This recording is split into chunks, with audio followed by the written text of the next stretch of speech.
I started Silver Bay Herb Farm, I would say it would be about 1984, something like that. I had two small girls, ages about 2.5 and 6, and just got done with a pretty awful divorce. And so I was kind of wondering what to do. And so, you know, I was interested in herbs, and I lived at this beautiful place, and I decided I was going to have an herb farm. So my first husband, he had sold at the market. We had come over with daffodils. This was a long time back, and he didn't really, I mean, there were no flowers at the market, basically, so this was something kind of new. And I had a little girl at that time, and she had her little cradle in the banana box, as a lot of kids did at the market. And so that was kind of a beginning at the market. But I never came here. It was my first husband that came. So, you know, we split up, and then I needed money, so I thought, well, I could try going there. And so I did. I started coming to the market and selling my stuff. And Millie was the market manager, and she assigned me to be on table 13, which is in the North Arcade. So that's where I started out. It's a little smaller than the rest of the tables, so for farmers, you know, get 2 tables. And I didn't have a lot to sell, so she gave me that spot. Well, I had no idea that there was a certain craftsman that thought it was his spot. But I found that out later when I got, you know, going a little more and had more stuff. So then she moved me down to the next table, which was 2 tables, 2 full tables. And the guy moved back to that table. His name was Bob. And we started chatting. We're still chatting. This is our 20th wedding anniversary. Today. Yeah. So, you know, yeah, we were talking about that just last night, about somebody said marriage is a long conversation, and we still talk a lot. So Bob, he's a very modest man and doesn't like a lot of attention, but I'm calling him out. He's #1 on the crafts line. He has been selling his business, Metamorphosis Leathers, for 46 years here at the market. And that's him. That's Bob. Yep. So Mark mentioned Salicornia, also called sea beans. Now the farm, which is still in my family, I was able to live there and raise my daughters as a single mom. For almost 20 years, I ran that business. And after I met Bob, you know, he started helping me load my stuff back in my little Mazda station wagon and walking me to my car and things like that. And eventually coming to visit at the farm and so on. But one of the things that I did was I sold herbs, naturally. It was an herb farm. But I sold them to chefs in Seattle, mainly because there weren't that many restaurants in Silverdale that used fresh herbs back in those days. This was the 80s, you know, where herbs was, people didn't really know what. In fact, like my mom, she said, I've just started using thyme. I said, Mom,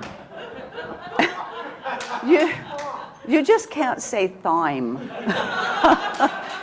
So, yeah, she also, rosemary and thyme. yeah, no.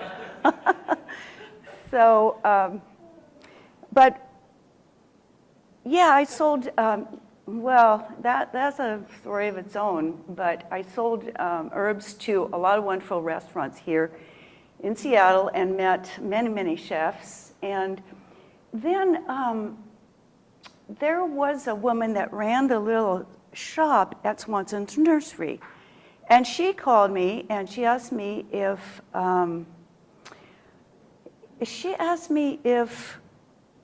she could bring a busload of people out and have a picnic at the farm. So I said, yeah, we'll try that. And so she did. She brought a chef too. It was Tom Douglas. So what they did is they spread these like quilts out on the ground, and they had their food, which Tom had prepared, and it was a lovely day. And I thought, you know, maybe he would come back. So I invited him back. And I knew Tom because it's Cafe Sport here at the market. I delivered herbs to them. And so I asked him if he would like to do that, and he said yes. And that was the start of these picnics that we did. I can't tell you how many we had, a lot. And the chefs would come to the farm and they would bring the food and they would cook it and they would share their recipes. I would get the guests. And Bob, he's a good man. He, since I really never made any money on this whole farm except to just subsist with me and my daughters, and I had some employees, you know, they got paid, but he footed the bill to make a gazebo at the farm so that we could have the picnics undercover. And so we did that. And Capril Pence and her husband John, they came many times, and Tom came many times, and you know, a lot of wonderful chefs. There were great chefs even in Silverdale after a while. So, you know, those were good years. And getting back to that Salicornia, it's a little plant that grows in a salt marsh, and the farm is, well, part of it is a salt marsh. So this was something new, edible and salty and crisp. They're very crisp. So I don't know how this all came about, but I introduced them to certain chefs, and they started using them, and so we were out there picking them, and yeah, child labor, because I had 2 children.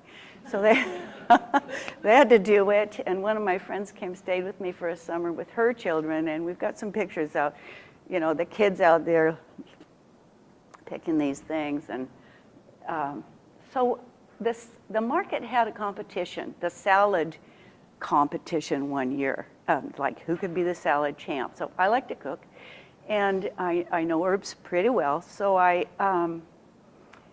devised a recipe using these sea beans, Salicornia. I blanched them so they, you know, a little bit less salty, and made a nice salad with a kind of lemony vinaigrette, and became the salad champ. So that was good, and I don't know, I could stop there, but it was, I stopped, well, eventually I gave up my farm. I married Bob and moved to Seattle. So we've been living more or less happily ever after. And yeah. You miss the... Oh, well, the beautiful thing is I can still go. And I don't miss certain aspects of it. It was a lot of work.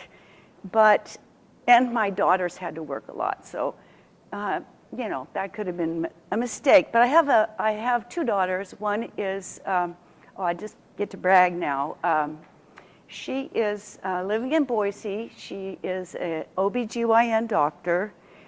She's pregnant with her 2nd child, and she's arriving on Saturday with her family. And my 2nd daughter, she'll be here tonight. She works for the Parks Department, which I also did for 12 years after I left the farm and moved to Seattle Parks Department. So she works in the Japanese garden and keeps it looking really good. And I've apologized to my kids, like, sorry I made you work so hard. And she has said, you know, and both of them have said, you know, you gave us a beautiful childhood. growing up there with all those people that came. And they were people who were curious and people who, just like the people that shop at the market, you know, they're curious and they're varied and they're interesting and they're wonderful. So yeah, that was a good part of my life. Yeah, and then I wrote a couple of books. In fact, I wrote 3 books. The first one was the leek cookbook. Nobody knew what to do with leeks. And that was after Paula Simmons wrote the zucchini cookbook, which was the first of a series of the one vegetable cookbooks. So then I wrote one published by Sasquatch called Growing Herbs. And I brought a few copies with me because I still have some of that. And that did pretty well. It was part of a series. You might remember the first one was by Steve Solomon. It was a book that for the Maritime Northwest, a little series with this standard format. But mine did well. It sold a lot of copies. So on basis of that, Sasquatch published a second book called Northwest Herb Lover's Handbook.